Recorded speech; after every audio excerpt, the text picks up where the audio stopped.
right.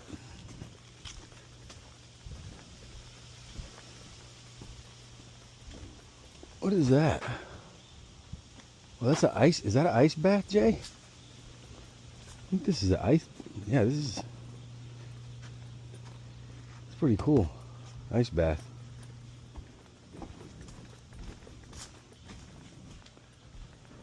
And the sauna.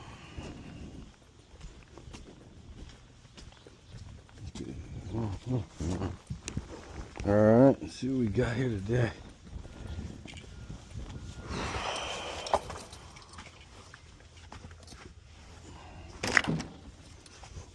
Oh, Jason.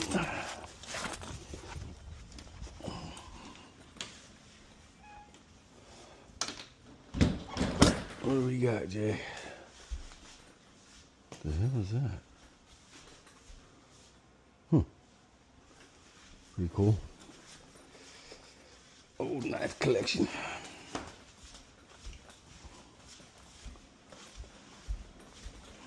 Ba-ba-ba-ba-ba. On cooling. Got air.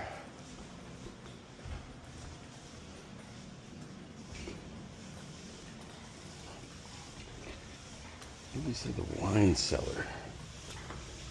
The wine cellar's not cooling. Let's see what we got.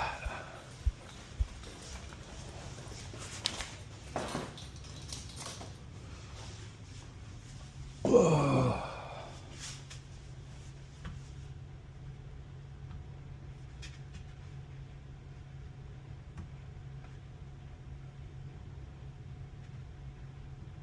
Come on, man.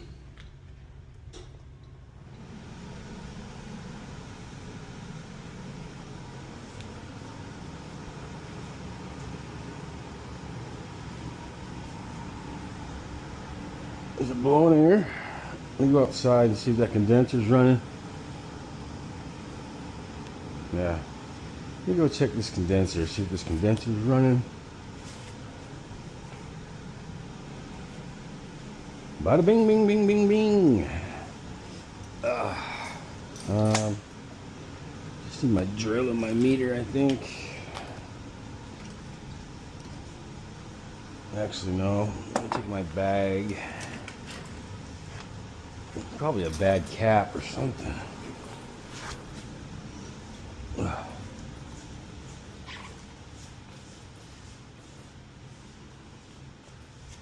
Probably a bad cap. Oh, a little backstory. Little backstory about Jay, man. I could talk about it because he has a podcast about it and a channel. Even a TV series. But anyway.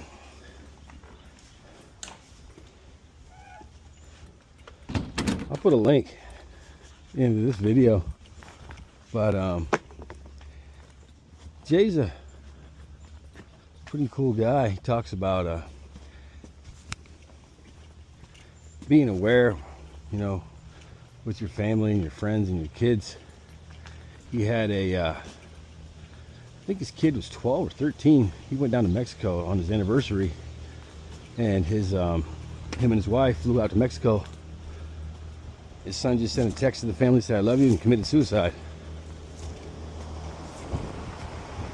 But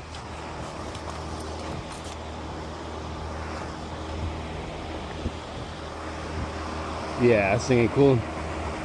Blowing cold air.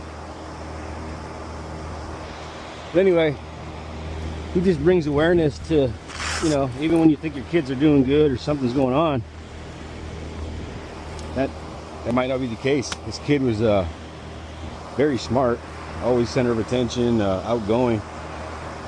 And what he realized is that, you know, every time his son came to talk to him, he was always busy, you know, and that money can't fix things.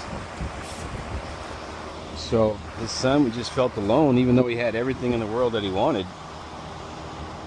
He just wasn't getting the time. So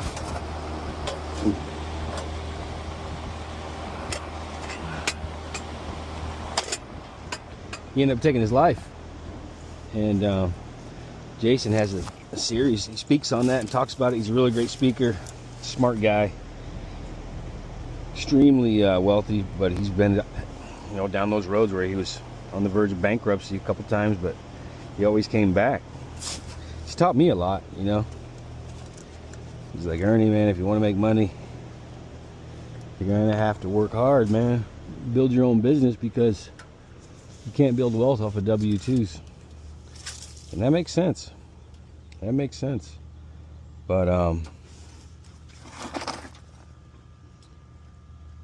I'll leave a link to his video on YouTube, and it's pretty interesting what he talks about. But he's got a lot going on. Good guy.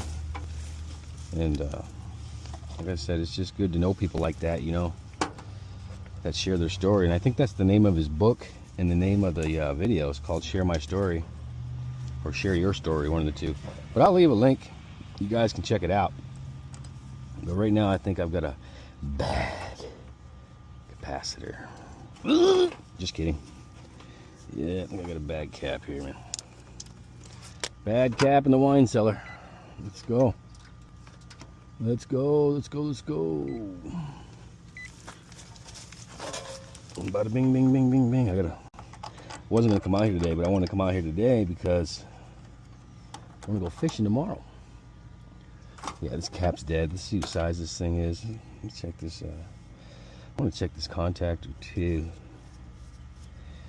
A couple ways you can check these contactors to see. And just because the coil's good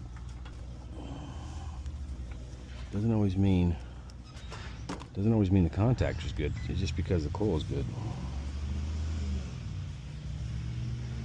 But check this coil. It's not terrible. It's not terrible.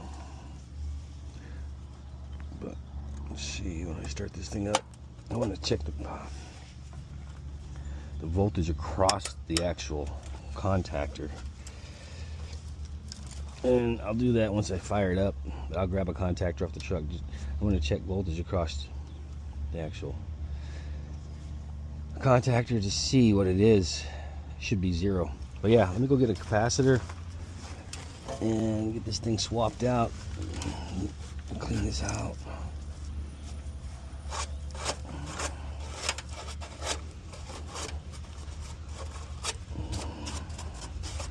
Grab my blower. Let's see what's up. See what size is this thing? 35.5 or something? 35. It's a 30/5. And it's probably just a 30. All right. Yeah, man, Jay's a good guy. This is a guest house here. I put in like 5 units for him out here. That was like 8 months ago. I can't remember. Before summer. Me and Joey came out here. Put all new ducts in. Put 1, 2, 3, 4, 5 units. Yeah. What do I need here? 35.5. 25.5.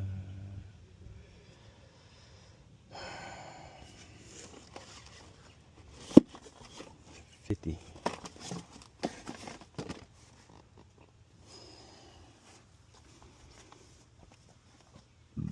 70.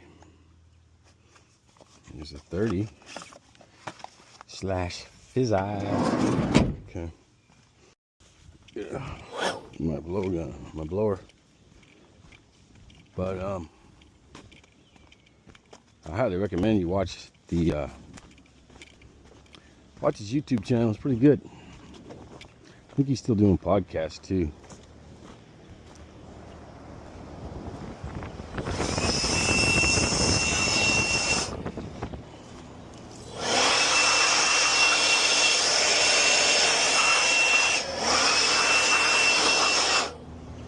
Blow all that out of there. Okay. see what's up when I fire this thing up with this old contactor in here. Take a gander.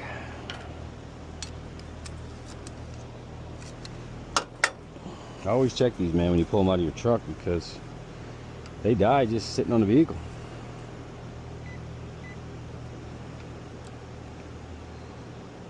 $30. $5. Okay. But yeah, man, I put in like 5 units out here on total. I think Jay owns like he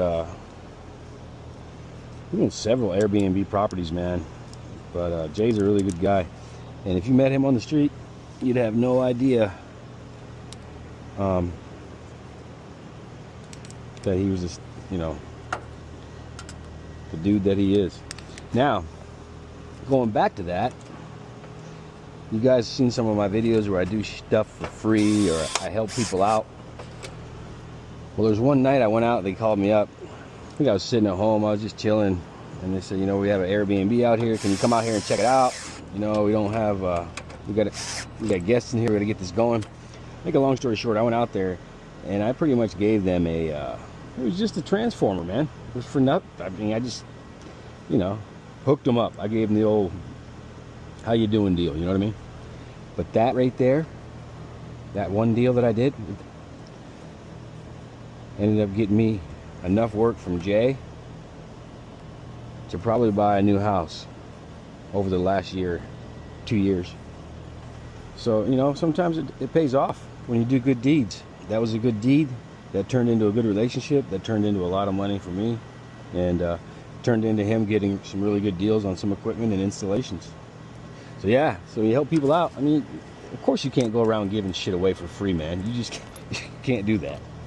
But sometimes if you can do it, it pays off. And I don't just do it to, you know, for it to pay off. I just do it because I can. I enjoy doing it. I like seeing people happy. So I'm gonna fire this thing up. I'm gonna check readings across this contactor. Check the voltage across this contactor and just see what's up. It's around 17 right now. Ohms of resistance, and, you know, it's borderline. You start getting up around 19, that's when you start being concerned. But there we go. Compressor's running now. So what I'm going to do is I'm just going to go from leg to leg, L1 to T1, coming here. I just want to measure voltage, and what I'm looking for is 0. I don't want any reading across this. I got a phone call there, so yeah, I'm just going to be measuring across here and here, and I should get 0 for voltage, and I do, so that's good. The resistance wasn't bad. I'm just going to leave that contactor alone and call it a day. Let this little bugger do its thing. But that was the problem, just needed a cap. He called me up, I thought it was one of the units I installed. Thank God it wasn't. There's nothing like getting a call back on a unit that you install. But that's that. I'm gonna get this buttoned up. You know, this unit's old, man.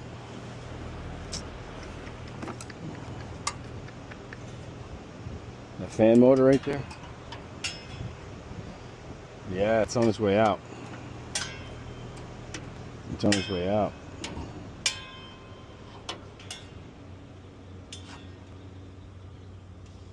But you know what? I'm gonna let this thing run another day. And I'm just gonna explain to Jay what we got going on here and the age of this thing and see what he wants to do. He's just using this thing for his podcast room, so I don't think he wants to do too much with it right now. So I'll probably replace it here next year or something. I don't know. I'm just gonna tell him to run it till it dies, and then I'll just come out and change it out. But today, this thing's gonna live to see another day. Like I said, the fan motor is it's sus, but he just uses this for his podcast room, the wine cellar. So I'm going to explain to him, like I said, what's going on with this thing. And contactors, you know, it's on its edge, but I'm going to leave it there. I changed out the capacitor. I'm just going to tell him to let this thing run till it dies. and see what he wants to do. But knowing Jay, he's probably gonna be like, nope, replace it. So we'll see what's up. So I'm gonna get this put back together, and I am gonna get up out of here. Thanks for watching. I'll leave a link for his YouTube if you guys are interested in looking at it. And I'm on to the next one.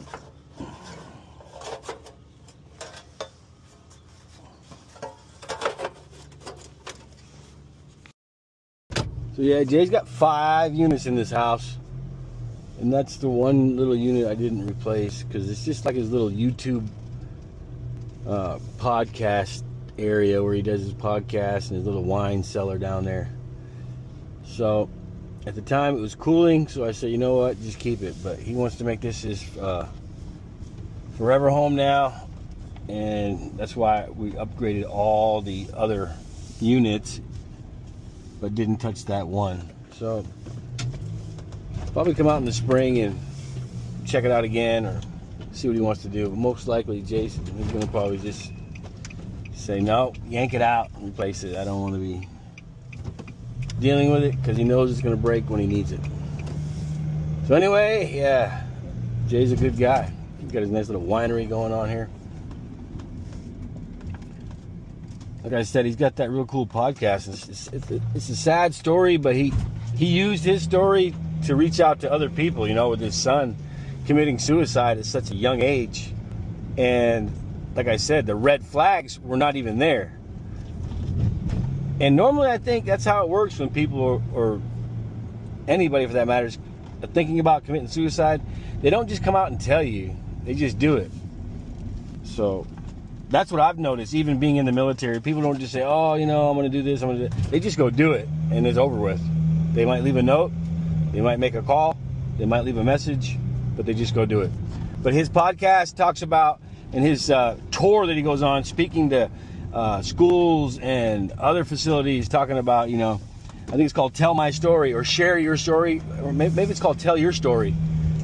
He's just talking to people that are, you know, thinking about doing it, or he's talking to family members that are, you know, going through it. But one thing he stresses is that when your kids come to talk to you, listen. Don't tell them, you know, I'm doing this or can I put it off. He said, always listen to them no matter what. And yeah, I know a lot of people know that already, but believe it or not, there's a lot of people that, you know, if they're busy, they just stop. They say, you know what, I can't deal with it right now. And that's the case that he was going through. He's just a real busy guy. He got 4 or 5 businesses. He's a real estate investor. You know, his son would come want to talk to him. He's like, nah, man, I'm busy. Can we do this later? And then basically what that led to was, you know, his son being like, and his son was really smart, man. And he was really outgoing. He just, you know, he's like, no, Dad's not giving me enough attention. So I don't want to say it was, I don't want to put it that way, but he just felt like he was not getting what he needed. And he wasn't loved. And he was loved very much. I mean, Jason, man, he loves his kids. And he decided, you know what? One day, him and his wife went on a trip, and that was it.